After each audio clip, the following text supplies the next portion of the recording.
యవన బిడ్డలారా, అమ్మని నీకు నాయకురాలిగా ఇచ్చాడు, నాన్నను నాయకుడిగా దేవుడిచ్చాడు.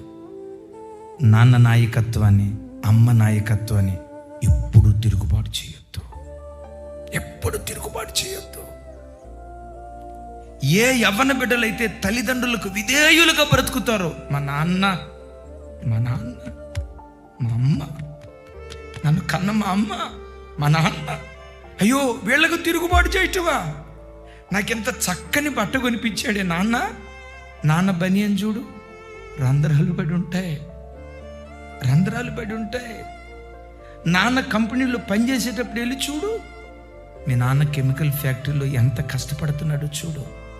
ఆ కెమికల్ గాలి పీల్చుకొని ఊపిరితిత్తులు పాడైపోయినా, నా కూతుర్ని కార్పొరేట్ స్కూల్లో, నా కూతుర్ని కార్పొరేట్ కాలేజీలో, నా కొడుకుని కార్పొరేట్ స్కూల్లో వాళ్ళు కారపు మెతుకులు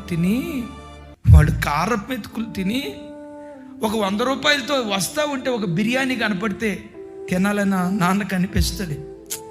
బిర్యానీ తిందాం, కానీ ఆ తండ్రి తన కోరిక ఎట్లా చంపుకుంటాడో తెలుసా? ఉన్న ఈ 100 రూపాయలతో నేను బిర్యానీ తింటే నా ఒక్కడి కడిపే కదా నిండేది. ఈ 100 రూపాయలతో ఒక అరకిలో చికెన్ తీసుకొని వెళ్తే నా కొడుకు తింటాడు, నా కూతురు తింటుంది, నా భార్య తింటుంది, నలుగురు తింటాం. తన ఆశ చూపుకొని నేను కన్న తండ్రి నీ కొరకు ఎంత కష్టపడుతున్నాడు, నిన్ను కన్న తల్లి నీ కొరకు ఎంత కష్టపడుతున్నారు.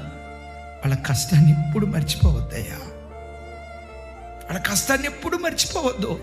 వాళ్ళ కష్టాన్ని కళ్ళ ముందు పెట్టుకొని ఈ తండ్రి రుణం నేను ఎట్లా తీర్చుకోవాలి, ఈ అమ్మ రుణం నేను ఎట్లా తీర్చుకోవాలి, వీళ్ళకి నేను ఏం చేస్తే వీళ్ళ రుణం తీర్చుకోగలను, వీళ్ళకి నేను ప్రతిగా ఏమి ఇవ్వగలిగితే వీళ్ళ రుణాన్ని తీర్చుకోగలనని ఆ కృతజ్ఞత భావం, ఆ వినయ భావం నీకుంటే పెంట కుప్పల మీద నుండి లేవనెత్తి శిఖరాల మీద దేవుడు కూర్చోబెడతాడు.